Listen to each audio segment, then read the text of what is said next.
Olá, ouvintes do Mesa de Debates. Aqui quem está falando é o Guilherme. Sejam muito bem-vindos aí para a mais uma live, né?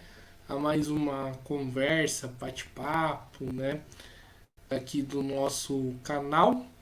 E agora na parte aí, né, da manhã ainda, né, às 10h40, nós do podcast convidamos aqui o Rafael Santos, né? Bebendo aqui uma aguinha. Ele que é do canal Genefil, né? Um canal bastante interessante, bastante, né? Bastante importante, né? De filosofia. E vamos, né? Aqui conversar um pouco, né? Sobre o projeto, né? Dele. Então, Rafael, antes da gente começar, por favor, fale um pouquinho aí de você. Bom dia, pessoal, tudo bom? Me chamo Rafael, como foi dito pelo Guilherme, é um prazer estar aqui falando um pouquinho acerca do Genefil, esse projeto que ele é muito importante para a comunidade filosófica, né? Não só, né, a gente pensa isso também em modo expansivo, né? Mas falar um pouquinho sobre mim, né? Eu sou graduando em filosofia pela Universidade do Estado do Rio de Janeiro. Ah, Eu hoje, minha linha de pesquisa dentro da filosofia é filosofia da técnica e da tecnologia. Eu coordeno dentro do Genefil um grupo de estudos de filosofia da técnica e da tecnologia.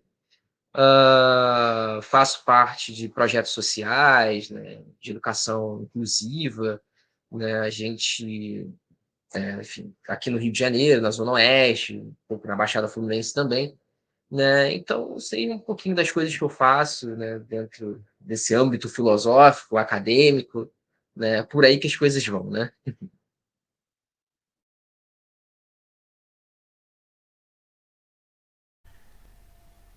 Maravilha, Rafael. Então, gostaria que você começasse essa live dizendo aqui pra gente qual que é o objetivo, né, e por que que o Genefil foi criado.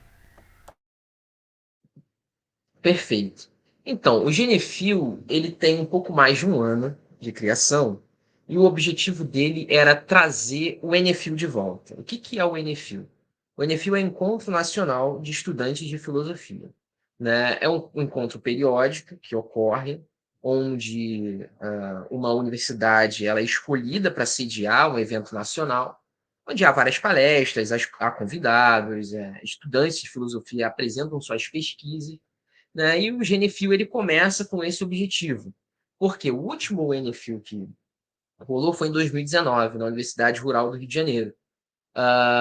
E aí, né, posteriormente veio a pandemia, e a pandemia mudou toda a dinâmica envolvendo a produção desse evento, né? Então, o evento ficou paralisado no ano de 2022. Ele continuou paralisado, né, mesmo com a volta. E aí o Adriano, que é o idealizador do Genefil, Adriano Maru, ele decidiu, lá na UFT, né, Universidade Federal de Tocantins, criar um grupo para tentar trazer, entrar em contato, ver se conseguia colocar o Enefil de volta. E ele encontrou o pessoal, né? E de fato o Enefil vai retornar ano que vem, né? No meado do ano vai ter um encontro nacional de filosofia na UFAL, né? Universidade Federal de Alagoas. Então, o Genefil ele começa com esse objetivo. No entanto, a partir do desenvolvimento desse objetivo, percebeu-se que tinha um espaço muito maior, que era um espaço justamente de comunicação, né? Hoje a gente tem uma dor, eu acho que isso para qualquer âmbito acadêmico, né? Nós temos um problema que é o problema da comunicação, né? Por exemplo, aqui no Rio de Janeiro, a gente tem assim, faculdades que são relevantes assim, no quesito tanto do corpo discente como docente de filosofia. Nós temos, por exemplo, a UERJ, a UFRJ, a PUC-Rio, a Unirio, a UF, a Universidade Rural do Rio de Janeiro, e são faculdades que, em certo sentido, pertencem ao mesmo Estado. E há um problema enorme de comunicação entre as faculdades, né? Principalmente no curso de filosofia. A gente tem canais, né, oficiais, que são os Instagrams da vida, mas não é uma comunicação tão direta.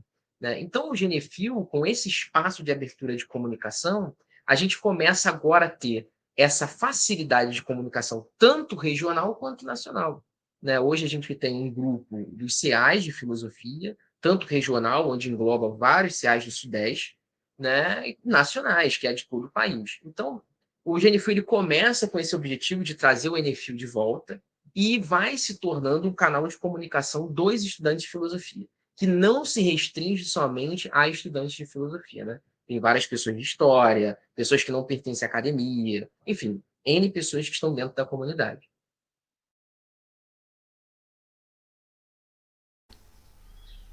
Muito interessante. E falar um pouco desse NFIL, né? O que é? Né? O que você falou que é um centro aí de produção acadêmica, existe toda essa questão da produção, né? Como fazer a filosofia, né, ser algo crítico, né, e algo aí para transformar a nossa realidade primeiramente e se esses encontros, né, cumprem esse papel. Então, o Enefil, ele é importante porque ah, há várias universidades no Brasil e há várias pesquisas acontecendo nessas universidades, né? Em vários campos dos campos da filosofia, né? E o Enefil, quando ele se apresenta, você dá uma oportunidade para essas pesquisas aparecerem, né? No aspecto público, para todas as pessoas observarem, enfim, criticarem também, né? Aprenderem com as pesquisas, né? Então, o Enefil ele tem essa proposta de colocar uma universidade que não é centralizada em um lugar específico. Todo ano pode ser, dependendo de quem se coloca para fazer, né? Pode ser na região sudeste, na região enfim, nordeste, centro-oeste, enfim, independente do local, e há esse evento, que é um evento nacional. E eu acho importante, Guilherme, esses eventos acontecerem justamente para essa questão crítica, porque há muitas pesquisas legais dentro da filosofia, principalmente em relação ao mundo contemporâneo, né? A gente, dentro da filosofia, se a gente dividir em eixo histórico, né? A gente tem a antiga, medieval, moderna e contemporânea, né? E há muitas pesquisas interessantes no eixo contemporâneo, né, que é, de fato, as coisas que nós estamos vivendo. E uma coisa que eu acho importante esses eventos acontecerem sempre é porque, infelizmente, a filosofia ela está muito sucateada, né, por N motivos. Né? A gente tem a filosofia com a reforma do ensino médio, a gente perdeu o mercado de trabalho, a ausência de alunos de interesse de ir cursar a filosofia por conta justamente dessa ausência de mercado de trabalho. Então, assim, ter esses eventos e ter espaços de comunicação, isso vai fortalecendo cada vez mais a comunidade da filosofia, né? Claro que esse fortalecimento pode produzir, né, não é uma regra, mas pode produzir sim pesquisas importantes para a compreensão desse mundo contemporâneo, uma compreensão de uma questão histórica, né, que eu acho que é válida. Por isso que o NFIL ele é importante sempre acontecer. Não só o NFIL, mas eventos também regionais, eventos das universidades, enfim, que são abertos ao público.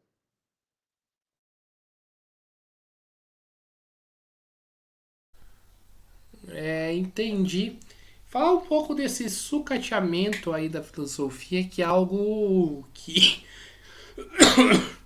existe, né, de fato. Aqui, aqui se deve esse sucateamento, né? E a que se deve qual que é o motivo, né, o propósito, né, de sucatear um curso tão importante como o curso de filosofia. Bom, a gente tem assim, né, dentro nesse aspecto da filosofia, possibilidades para pensar esse sucateamento, né? Bom, talvez a resposta mais rápida para isso seria ah, um viés político, né? Um determinado pensamento que vai que entende que a filosofia ela não é interessante, né? Esse talvez possa ser uma resposta mais fácil, né? Ou mais imediatista, né? Mas se a gente pensa, por exemplo num sentido amplo, né, no que diz respeito à filosofia, a filosofia ela sempre foi um curso elitizado, né? A filosofia ela sempre pertenceu a uma camada de pessoas que eram privilegiadas. Por quê? Não existia, de fato, esse mercado de trabalho de chão, sabe? Por exemplo, não existia professor de filosofia no ensino médio, no ensino fundamental, né? Então, assim, quem optava por filosofia era as pessoas que tinham a possibilidade e não dependiam desse trabalho para sobreviver, né? Com o passar dos tempos e as políticas públicas, a inclusão da filosofia no mercado de trabalho mais abrangente, você começa a ter uma abertura das universidades para as pessoas mais pobres, né? Então, começa a ter pessoas de regiões mais carentes cursando filosofia, decidindo estudar filosofia. Então, a gente começa a ter um curso elitizado, que ainda, em certo sentido, é elitizado, começa a ter muitas pessoas que não fazem parte disso, né? Então, o curso de filosofia ele vem sofrendo uma mutação nos últimos 20 anos, né? Se a gente pega o corpo docente do curso de filosofia, a gente vê que são pessoas que não necessariamente têm uma historicidade parecida com dos alunos, né? Há essa diferença. Então, assim, o sucateamento da filosofia, ela vem atrelado justamente com esse aspecto, né, que sai a filosofia desse âmbito elitizado, né, começa a entrar mais pessoas periféricas no curso, e o projeto político, ele não aceita muito bem isso, né? A gente tem essa reforma do ensino médio que, em certo sentido, tira muito o mercado de trabalho. E qual o grande ponto disso? Retirar mercado de trabalho faz com que o curso vai se tornando novamente elitizado. Por quê? As pessoas que vão cursar filosofia, né, que pretendem fazer filosofia, não pensam, né, necessariamente em viver disso pós-faculdade.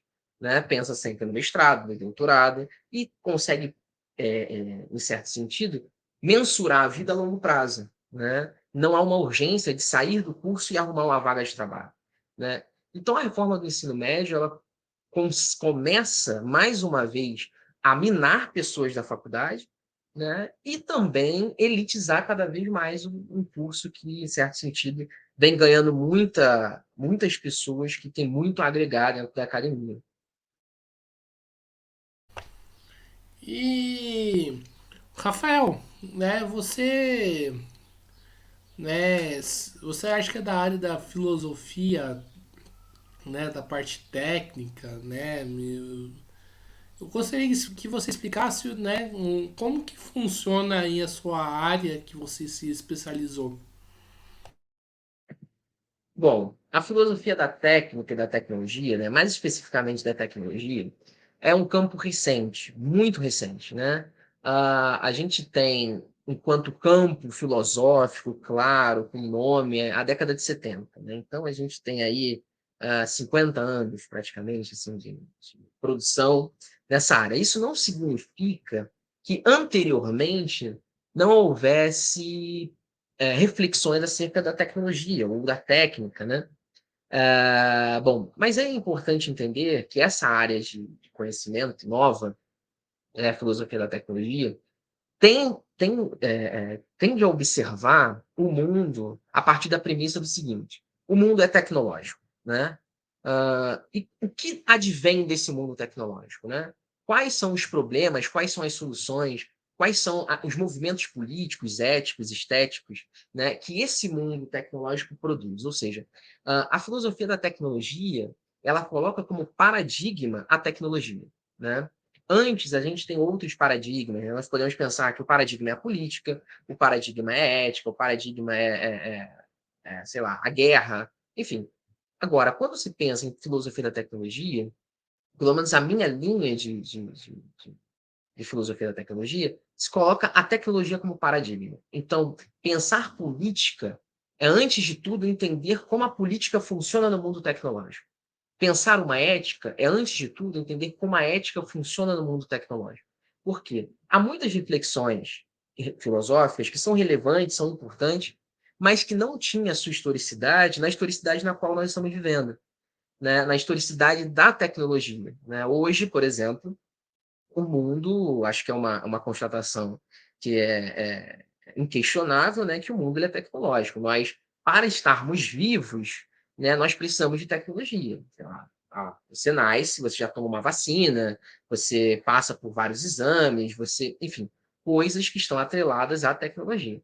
Então, esse novo campo da filosofia, ele tenta fazer essa investigação justamente partindo dessa historicidade tecnológica, né? Então, é um campo bem promissor, é novo, são questões importantes da atualidade. Nós vemos aí, por exemplo, os limites, né, da tecnologia, os problemas produzidos pela tecnologia, qual o tipo de linha que nós vamos pensar, né, a partir desses problemas, isso é muito importante. Então, a filosofia da tecnologia ela vem com esse objetivo de pensar o mundo tecnológico a partir dos seus paradigmas. Entendi, né?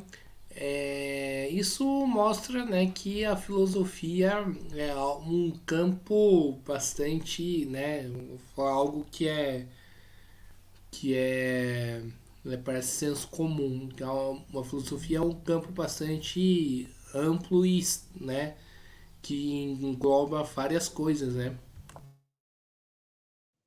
Sim, e assim, uma coisa que é interessante pensar nessa questão do que engloba muitas coisas, é porque quando a gente pega a filosofia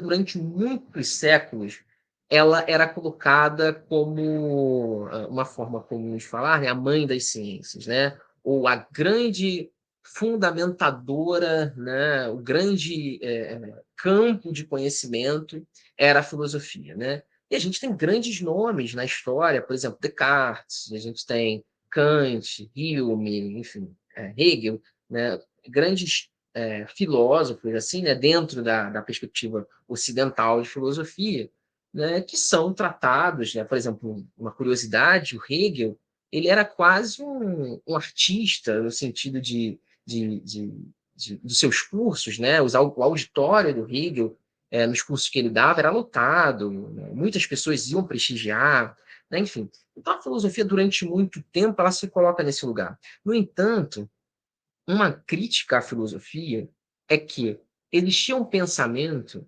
muito voltado para o mundo racional, né? A razão colocada como centro de investigação, a razão colocada como lugar de produção, né?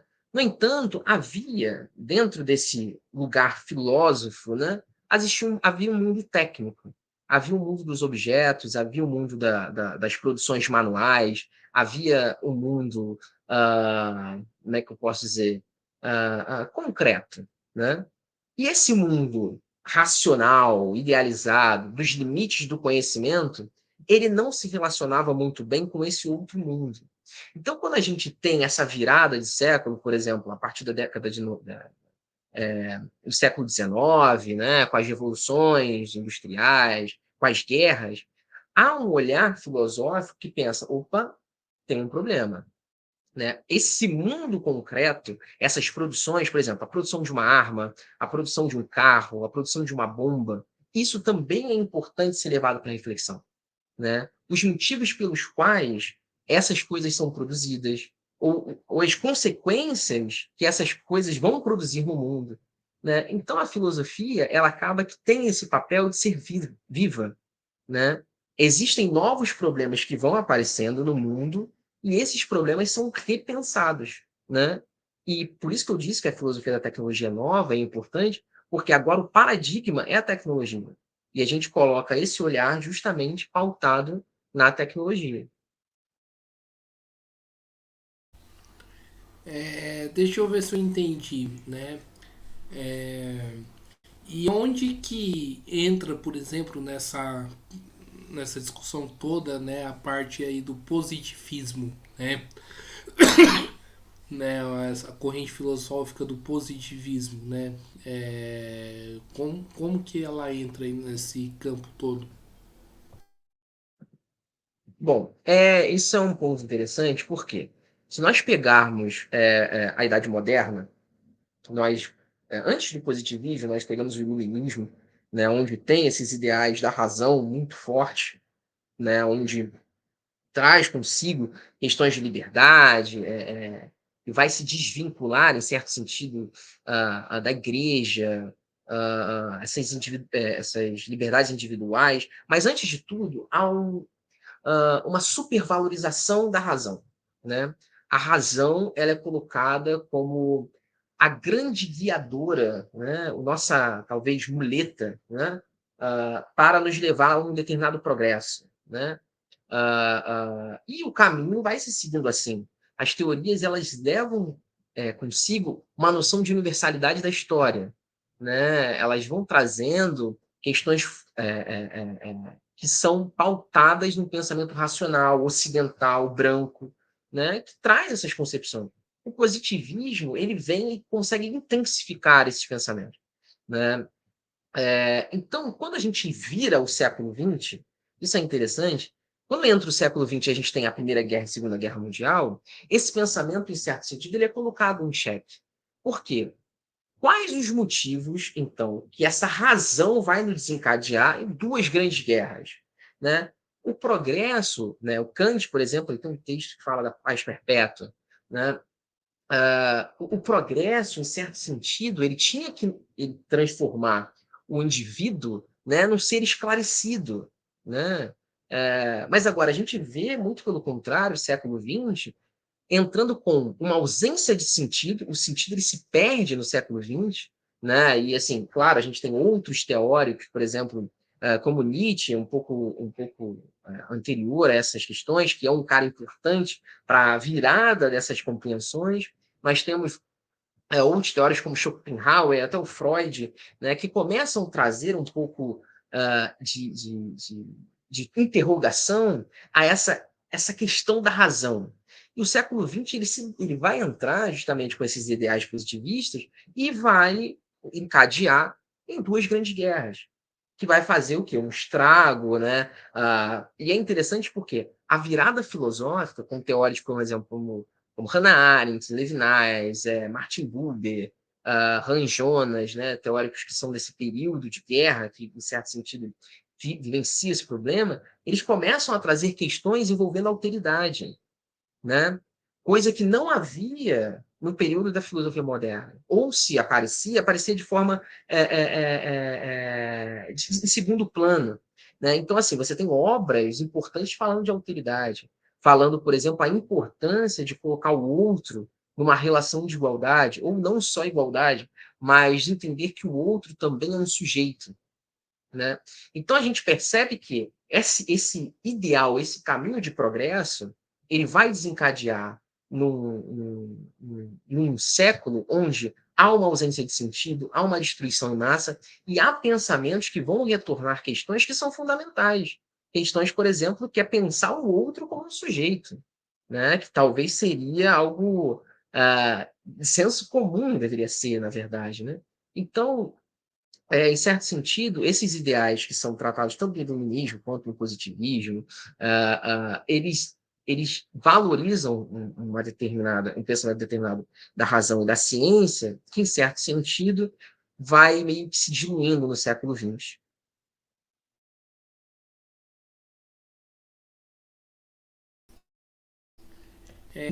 E é uma coisa curiosa que eu queria comentar com você, gostaria que você respondesse.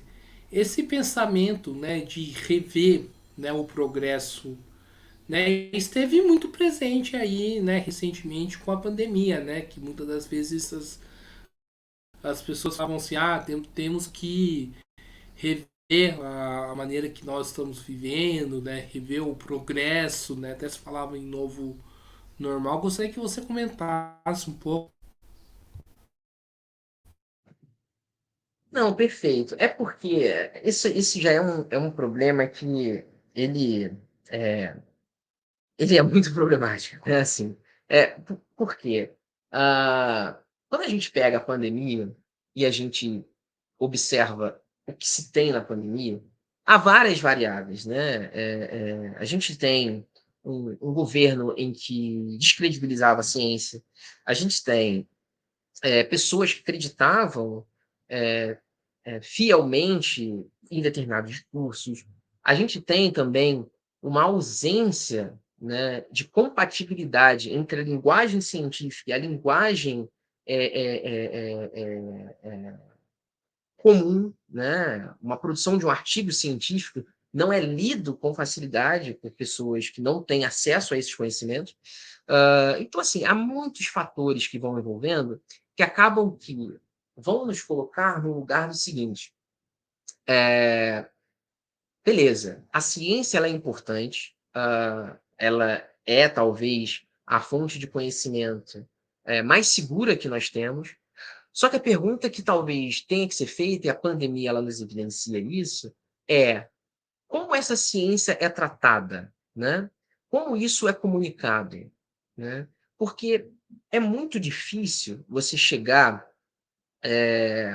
principalmente quando há um discurso que coloca em dúvida a ciência, você chegar para uma pessoa e falar assim, olha, isso aqui é bom, né? E a pessoa vai virar para você e vai falar assim: pô, mas não é, eu não acredito, porque eu vi tal pessoa falando isso. Isso nos demonstra, em certo sentido, que, mais uma vez, esse pensamento racional que é colocado, esse lugar de razão, ele é um pouco diluído pelas próprias vivências. A gente tem uma afetividade muito grande com certas coisas, né? E não estão no âmbito da razão.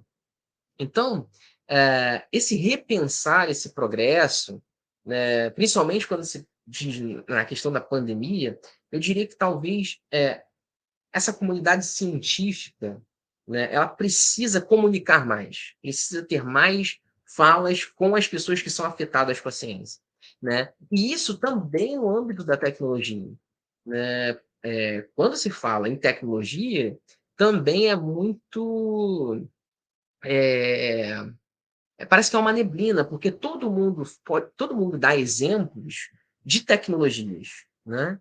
Agora, quando a gente vai perguntar o que é tecnologia, é muito complexo, é muito mais complicado, né? É uma coisa que sempre eu percebo, quando se fala em tecnologia, as pessoas atribuem a tecnologia à tecnologia da informação, por exemplo, ou a tecnologias voltadas ao mundo da internet, né? Pode ser tidas como tecnologias da informação, né? No entanto, tecnologia não é só isso, né?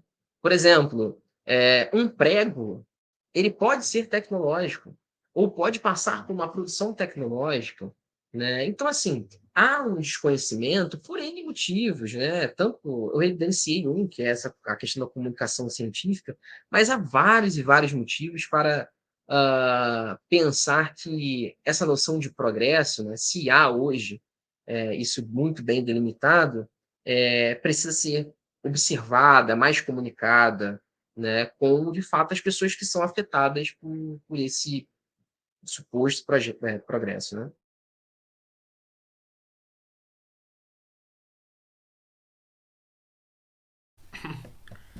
Mas tá, a gente fala aí de progresso, né? Questionar o progresso. Não tá faltando, às vezes, né?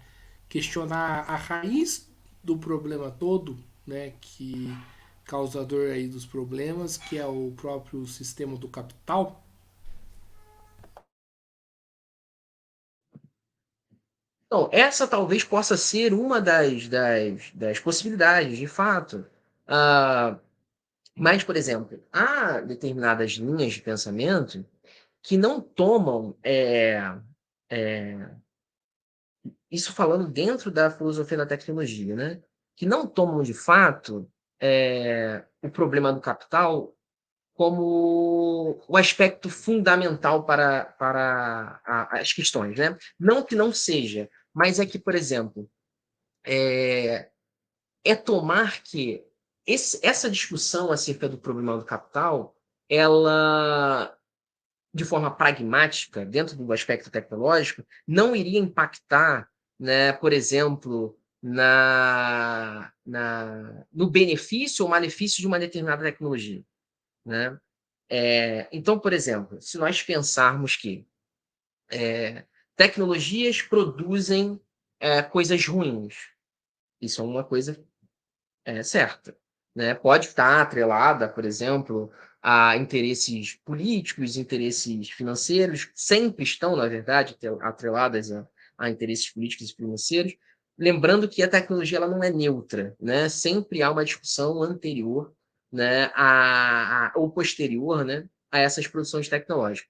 Agora, essa questão do capital em si, ele também pode ser, nessa perspectiva é, é, tecnológica, uma das possibilidades para a solução de problemas, né? Por exemplo, ah, toda tecnologia ela precisa de investimento. E as tecnologias elas são boas e ruins. Elas são ambivalentes, né? É um termo que eu gosto de falar.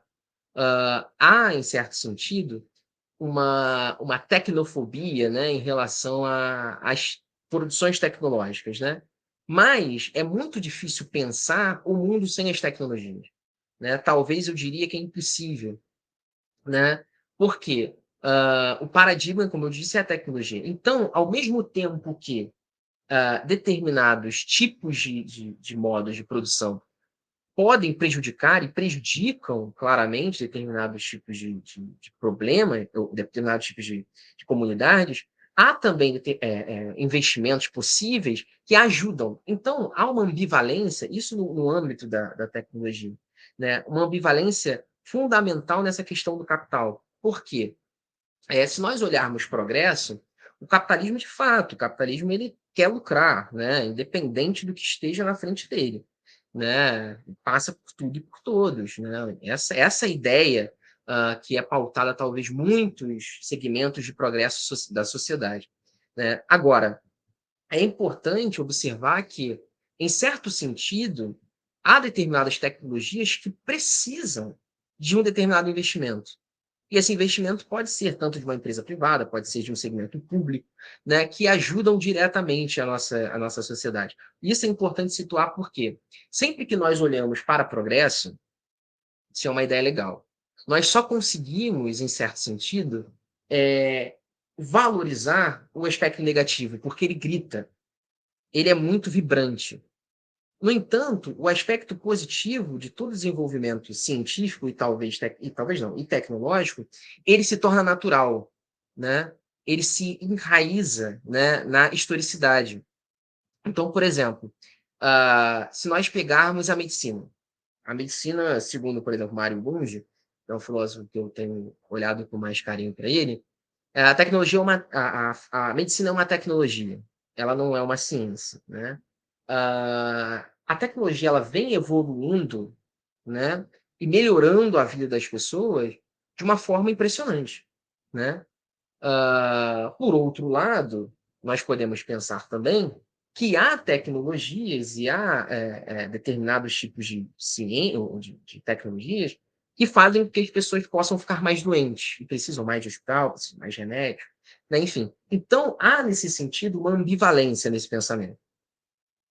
Em certo sentido, sim, o capitalismo ele produz, ele destrói, né? Ele tem isso com ele, isso é evidente, né? Não tem como negar esse caminho. Mas, por outro lado, há um desenvolvimento tecnológico por trás, né? Não só dos investimentos do capitalismo, mas também por iniciativas governamentais e tal, a própria questão de custear pesquisas no Estado, isso é importante, que vão criando, né, essa ambivalência nesse sentido de progresso. Como eu disse, o espectro negativo ele é muito vibrante, ele grita muito, é muito fácil da gente olhar para a condição existencial e ver esses problemas vibrantes. Por outro lado, há um aspecto positivo, né, dentro do mundo tecnológico que ele se enraiza, ele fica dentro da nossa historicidade que nós não conseguimos, em certo sentido, dar esse valor para esses aspectos positivos, né? Aí eu te pergunto, eu gostaria que você aprofundasse um pouco mais, né, Rafael? É possível voltar para trás, né, e viver num mundo sem tecnologia? Olha, eu, particularmente, não consigo é, conceber isso, né? E por que eu não consigo conceber isso, né? Quando a gente pega E agora, assim, fazendo um movimento filosófico, né, que alguns teóricos fazem, né, existe o mundo natural e existe o mundo artificial, tá? Esse mundo artificial, ele pode ser pensado como a negação do mundo natural, né? Por exemplo, um exemplo bem simples. Existe a árvore enquanto matéria-prima, ela está lá, a árvore, né?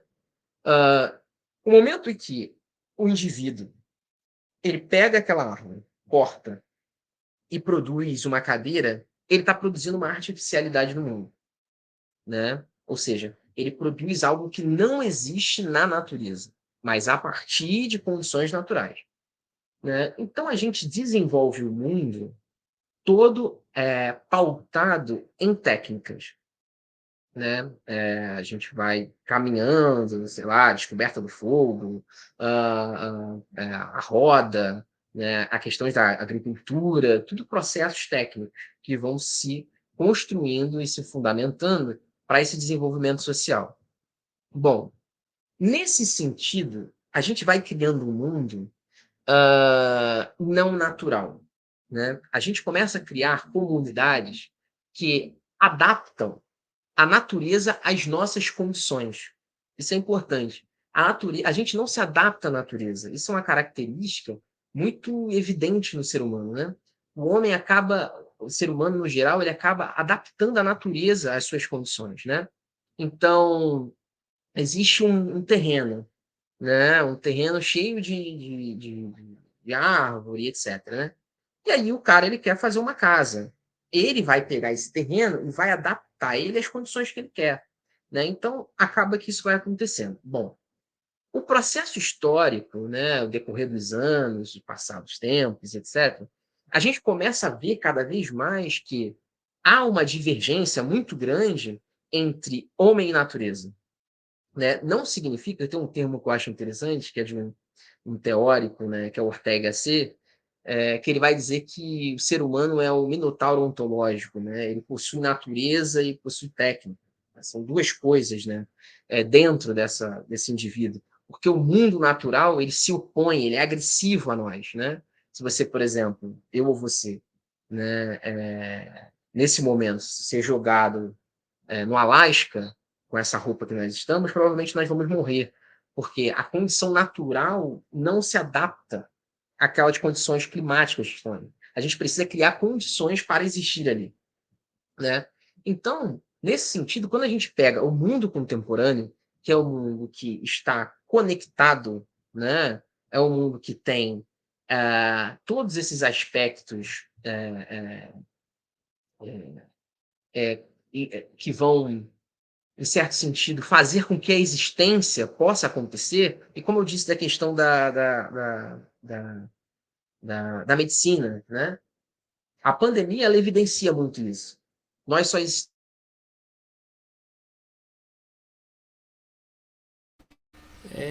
Rafael, você Ah, acho que mutou o microfone. sem querer desligou o Ih, microfone para você ali. show, show.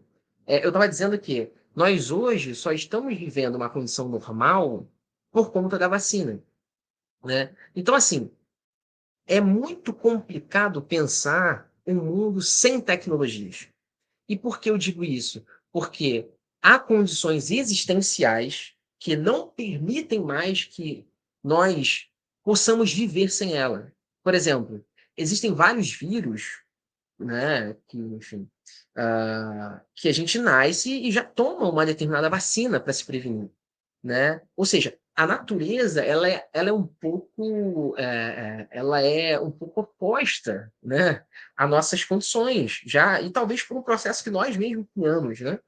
Então, eu acho muito difícil a gente pensar em resetar, né? Falar, não, precisamos resetar, né? Não tem como. Eu acho que é quase impossível. E mais, a gente pode pensar, como eu falei na questão das tecnologias, o transporte é uma tecnologia, né? Um ônibus, um trem, um avião é uma tecnologia. É impossível nós hoje vivermos sem transporte, né? O nosso sistema de esgoto é uma tecnologia, né? É impossível nós vivermos hoje sem esses sistemas. Assim, claro, há pessoas que vivem por condições sociais. No entanto, isso não é o melhor, né? Isso não é interessante, não deveria ter isso, né? Então, o ponto é, eu acho que é inviável pensar o mundo sem tecnologia hoje. Eu acho que não tem como. Falando do ponto de vista da ciência, né? Já que você tocou aí na questão da própria, né, vacina, né? Tem muita gente, né, que troca, né, os métodos da ciência, como a vacina, né, por métodos assim naturais, né? Acho que as pessoas, digamos assim, naturalistas, né? Como que você vê esse tipo de abordagem, Rafael? Então, essa é uma coisa que de fato acontece, só que o que eu posso dizer em relação a isso é que se nós pegarmos conhecimento confiável e científico, a ciência ela é a nossa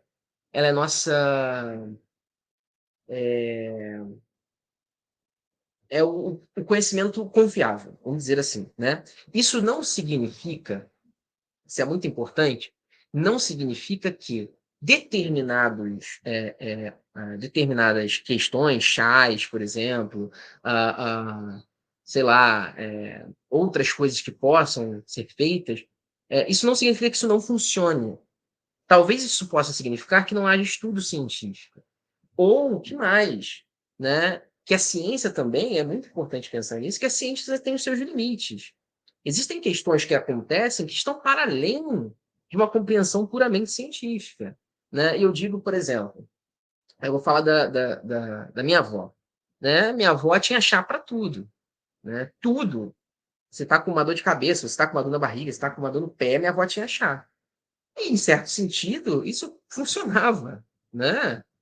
Sei lá, toma um chá aqui. Eu nunca gostei de chá, né? Assim, mas em certos momentos tinha que tomar, tava mal, e funcionava. Então, assim, existem de fato questões que acontecem, que são feitas, são naturais, que funcionam, né? Agora, enquanto conhecimento científico, enquanto conhecimento testado, que pode ter, em certo sentido, uma métrica de avaliação de confiança, a ciência ela se coloca como esse lugar, né? Mas tem coisas que a gente faz que sei lá, por exemplo, dizem que tomar coisas geladas não inflama a garganta, de fato, né? Que vai inflamar a garganta, uma bactéria, etc. Essas coisas. No entanto, a gente tem esse saber que é um saber, por exemplo, minha avó, minha bisa, que fala isso e a gente carrega. Né? E era impressionante como quando você comia alguma coisa gelada no período frio, você ficava com a garganta ruim. Né? É claro que não há esse saber científico nessas falas, né?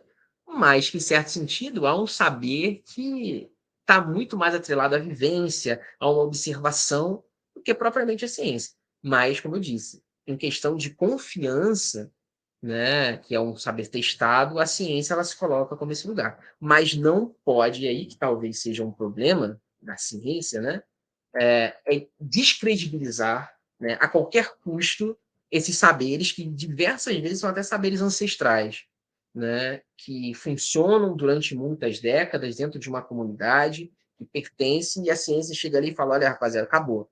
Né? Isso, para mim, é um modo até agressivo de lidar com as coisas. Né? Mas, reiterando, a ciência, de forma testada, ela é o que nós temos de algo mais confiável.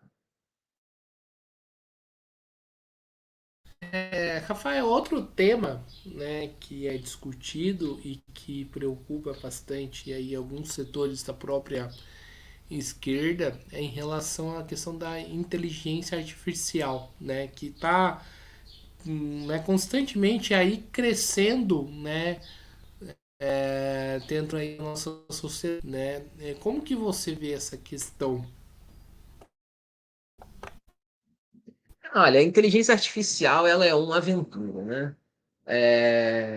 E aventura em todos os sentidos, porque há questões filosóficas, há questões tecnológicas, há questões científicas, há questões econômicas, há questões imaginativas, né, dentro das inteligências artificiais. Né? Porque uma coisa que eu digo é que a gente está muito contaminado. A gente está muito contaminado por Hollywood, por exemplo.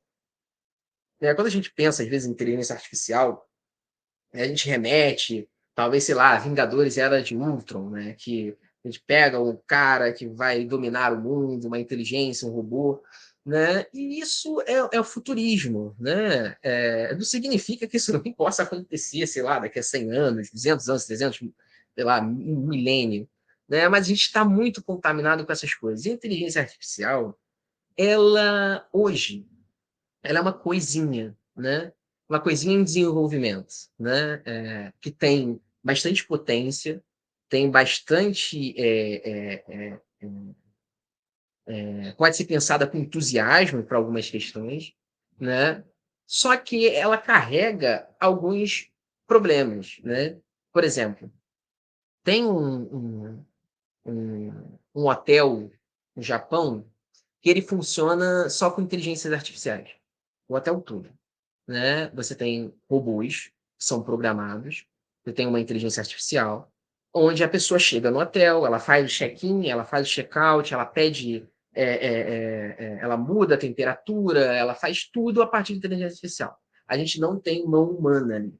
Né? A mão humana, ela está por trás, né? Ela está na programação, ela está no desenvolvimento dessas questões. Né? Então, assim, é como eu falei, a inteligência artificial, ela é ambivalente também, né? A inteligência artificial não é só negativa, ela também traz um aspecto positivo para algumas questões, né? Existem questões, de fato, que nós fazemos que podem ser substituídas por determinada programação de fatores, né? Isso não há problema nenhum. É claro que isso é um movimento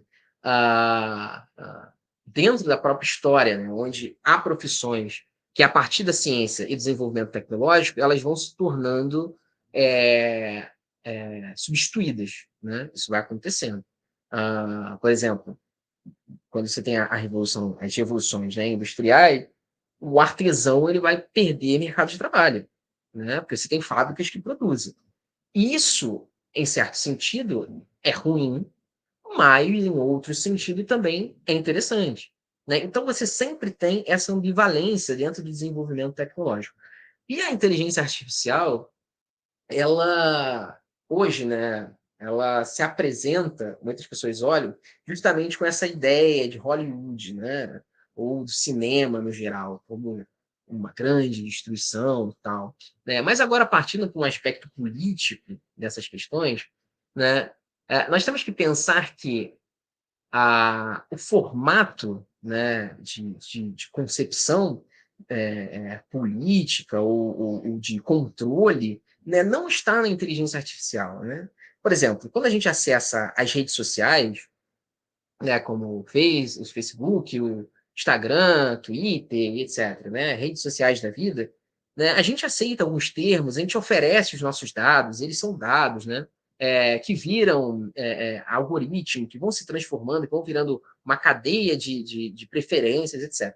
Então, assim, até o mundo digital, né, ele já é um mundo em certo sentido, de controle, né? A gente, no mundo digital, a gente permite, né, para algumas determinadas empresas que levem os nossos dados, né? A gente aceita termos, né, sem ler, etc, né? Que ninguém vai ler os termos, né, de fato, né? Coisa enorme. Você quer usar, sei lá, o teu WhatsApp, tu quer usar o Instagram e tu aceita o termo e acabou, né? Isso oferece, né, muitas questões. E a gente evidenciou isso, por exemplo, nas eleições dos Estados Unidos, né? Tem documentários, a Cambridge Analytica, né? Que vai dizer, olha, de fato, né, houve um levantamento de perfil de pessoas, houve envio de mensagem para determinados perfis para um determinado objetivo. Né? A inteligência artificial pode intensificar, né, em certo sentido, pensada, claro, para esse objetivo, né, essas questões, de fato, porque os dados já estão lá. né? Uma das coisas que a inteligência artificial consegue fazer hoje, né, que é muito interessante, é o processamento de dados em tempo real e resposta disso, né? Você usa, por exemplo, o ChatGPT, né, que é o mais falado aí do momento, né? Você pergunta para ele, sei lá, pô, eu já fiz esse movimento para entender algumas coisas, né? Cite 10 nomes dos 10 maiores filósofos de todos os tempos. Ele vai listar os 10 maiores, não a partir de um pensamento dele, que ele vai refletir e vai falar, putz, né? Ah, esse aqui. Não. Ele acessa uma cadeia de dados gigantesca e vai dar o que se destaca. Né? Esse é o processamento. Né? Então, e é legal também, se você interpela o chat GPT, ele te dá uma resposta e você fala assim, opa, acho que isso aí está meio equivocado, né? Ele se corrige, ele vai lá e busca, né? E aí, né, você pode até fazer isso, né? Qualquer um, qualquer área, você pergunta, cite 3 nomes. E aí, se ele citar só 3 homens, você pode perguntar, pô, não há mulheres relevantes nisso? E aí ele vai citar uma mulher. Aí você vai falar assim, pô, mas não há pessoas negras? E aí ele vai citar uma pessoa negra. Né? Ele vai se atualizando a partir das suas perguntas, né? Justamente porque ele vai solicitar esse campo de dados, né? Então, assim, a inteligência artificial, ela tem essa potência, talvez, para intensificar alguns problemas envolvendo dados, né? Que a gente já forneceu tudo que tinha que fornecer, né? Mas, ao mesmo tempo, ela pode ser promissora para algumas outras coisas, né? Então, ela cabe dentro dessa ambivalência mesmo.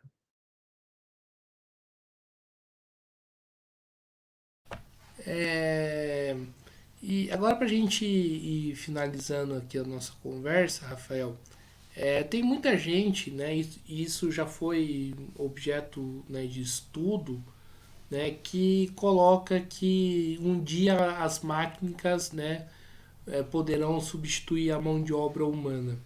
Você acha, né, que isso é possível, sim ou não? Com toda certeza não estarei vivo para ver. E eu digo isso porque, como eu disse, essa ideia, ela é hollywoodiana, né? É ideia de cinema, né? Ficção científica, etc. Isso não significa que isso não possa acontecer, né? Para alguns trabalhos isso já acontece. Isso é importante até para quem está nos vendo, né? Vai nos ver. Importante o seguinte: esse processo de substituição da máquina por mão de obra humana já acontece há muito tempo, não é novidade, né? Existem processos de fábricas que são feitos por robôs, né? Sei lá, fechar uma tampa. O robô vai lá e fecha, ele vai fechando, vai passando por uma cadeia, vai fechando. A produção, por exemplo, de colocar 30 gramas dentro do saco.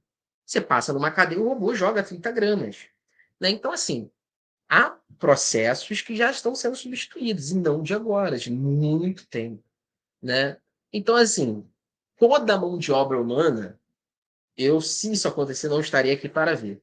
Mas acredito que cada vez mais determinadas profissões elas vão sofrer, né, por conta desse desenvolvimento tecnológico. Agora, isso também abre margem para pensar outras possibilidades, tanto de mercado de trabalho, para essas alterações, né? Sei lá, a gente pensa nos técnicos de máquina, né? Isso também pode acontecer, né? De ter uma demanda maior, ou produtores de máquinas, né? Então, assim, você começa a ter essa troca, né? O cara que fazia datilografia na época, quando vem, por exemplo, o computador, ele perde, né, o local dele, com uma conta de uma nova produção, né? Então, isso é um processo histórico que já acontece há muito tempo, muito tempo. Ó, agora, quando a gente vê inteligência artificial, a gente remete ao futurismo que está na nossa cabeça.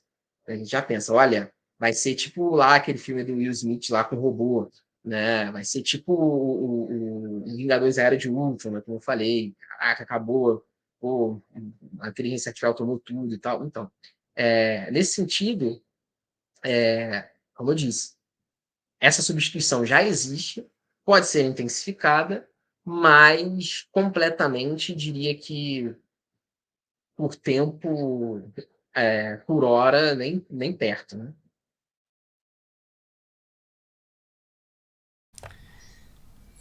Maravilha, agora para a gente finalizar aqui a nossa conversa, né? Eu queria que você falasse um pouco aí, né, de um tema que, né, se fortaleceu bastante na pandemia, que é a questão, né, do negacionismo, né? Como que você vê esse problema e o que, que é o negacionismo? Então, o negacionismo, ele é muito é, é muito cruel a gente falar de negacionismo somente com pedra na mão, né? E por que eu digo isso? Porque quem produz, quem é negacionista, né? Quem se coloca nesse lugar de negacionista, são pessoas que muitas das vezes pertencem a comunidades carentes, muitas das vezes não têm acesso à informação, ou se tem acesso à informação, às vezes é informações que são enviesadas, né, por determinados aspectos políticos. A gente viu claramente no governo passado, né, esse poder do discurso negacionista, né, muito atrelado por uma figura. Né? Então, assim, acaba que o negacionismo ele tem muitos fundos, muitas camadas, né? A gente teve o negacionismo da vacina, a gente tem o negacionismo da Terra plana, ou melhor, da Terra geóide, né? Você tem a questão da Terra plana. A gente, por exemplo, tem um documentário da Netflix interessante que o nome é A Terra Plana, né? Onde mostra, né, as pessoas como isso se dá. E uma das questões que o negacionismo se apresenta, e ele é muito forte, é justamente na ideia de coletividade, né? É muito difícil o negacionista andar sozinho, né? O negacionista sempre tem uma coletividade para ele. Ele tem pessoas que pensam igual, que vão reiterar esse pensamento, né? E como eu disse, às vezes é de comunidades carentes, faz parte segue um líder, né? Cegamente, né? E o negacionismo também, para a gente não olhar, né? Ele é ruim de todas as formas, né? Ele, enfim, matou pessoas, né? Mas uma questão interessante para olhar o negacionismo é que o negacionismo ele também aponta um problema que não está no negacionismo, mas está na ciência. Ele aponta o seguinte: ora, como um discurso falso, né, ah, de pessoas que não fazem a mínima ideia do que seja uma vacina, possa contagiar as pessoas de tal forma que um representante da OMS, da Organização Mundial da Saúde, chegar e falar, gente, a vacina é segura. E a galera fala assim, "Ih, mentira, né? A que ponto, o que falta na ciência, né? O que se coloca na ciência, como é que isso chega até a ciência? Porque é um problema, é uma questão assim que o cientista ele tem que sair também um pouco é, do seu lugar de laboratório e olhar um pouco para o que as pessoas estão vendo, né? Porque é isso, a gente teve pessoas importantes dizendo, gente, vacina é importante, e pessoas que não tinham conhecimento nenhum de saúde falaram assim, não, não, não é não, né? Vamos tomar, sei lá, tal remédio, vamos fazer tal coisa que isso vai melhorar. Então, o negacionismo, ele, como você perguntou, ele tem fundos que são é, é, de coletividade, de falta de informação, né? Mas também é sempre bom criticar, olhar para a ciência de forma crítica e pensar assim: o que vocês fizeram, que a ciência fez para impedir que isso chegasse a como chegou, né? Eu acho sempre importante a gente também olhar para esse âmbito da ciência e não deixar ela como a única atacada, né? Não, pô, estou me negando. Não, você também tem uma parcela de culpa nisso, né? Eu gosto de pensar dessa forma. Então é isso aí, pessoal. Estamos encerrando aqui mais uma entrevista do Mesa de Debates. Quero aqui agradecer a participação do Rafael Santos, né? Gostei aqui, né, da conversa. Foi até um pouco, né, até um pouco diferente aí do que a gente costuma aí, conversar aqui nas nossas lives, né? Mas foi uma conversa aí bastante interessante e, né, de extrema relevância. Então eu passo a bola aqui para ele fazer suas considerações finais. Gente, eu agradeço o espaço, agradeço ah, esse lugar para falar dessas questões que eu acho importante, que é a filosofia da técnica, da tecnologia, e mais uma vez reiterar a importância do Genefil, né? O projeto Genefil, que ele vem com essa proposta ah, de criar uma comunidade acadêmica, com pessoas também que não pertencem à academia, esse lugar de pessoas que vão criar grupos de estudos. O Genefil tem vários grupos de estudos, né? Tem o grupo que eu coordeno de filosofia da técnica da tecnologia, tem grupo de filosofia africana, grupo de lógica, né, que é aberto ao público, né? Você sentir interesse, você pode seguir o Instagram do Genefil, né? Procura lá Genefil, que você vai encontrar. E é importante que esse canal possa ser aberto para todos, né? As pessoas possam chegar lá e trocar ideia, aprender, estudar filosofia, né? Então é isso, gente. Sintam-se à vontade para chegar no Genefil, ir ao Genefil, né? Lá tem vários grupos, não só a filosofia da tecnologia, tem várias coisas, canal de divulgação, evento, tudo isso que vai, no certo sentido, agregar na comunidade acadêmica e não acadêmica de quem tem interesse na filosofia, gente. Então é isso. Maravilha! Então, mais uma vez aqui agradecendo ao Rafael Santos, também agradecendo também a você que estiver nos acompanhando. Peço aqui que se inscreva no canal podcast Mesa de Debates de Tudo Um Pouco, acompanhe o nosso trabalho, né? Curta, compartilhe e comente os nossos vídeos. Também se inscreva também no canal do Xenefil, né? E segue a gente nas nossas redes sociais, né? Facebook, TikTok e Instagram. E quem puder contribua aqui com o nosso Pix 385 007 02800 e também aqui no nosso Padrim, né? www.padrim.com.br podcast mesa de debates. Então é isso, pessoal, por hoje é só. Forte abraço a todo mundo e fui!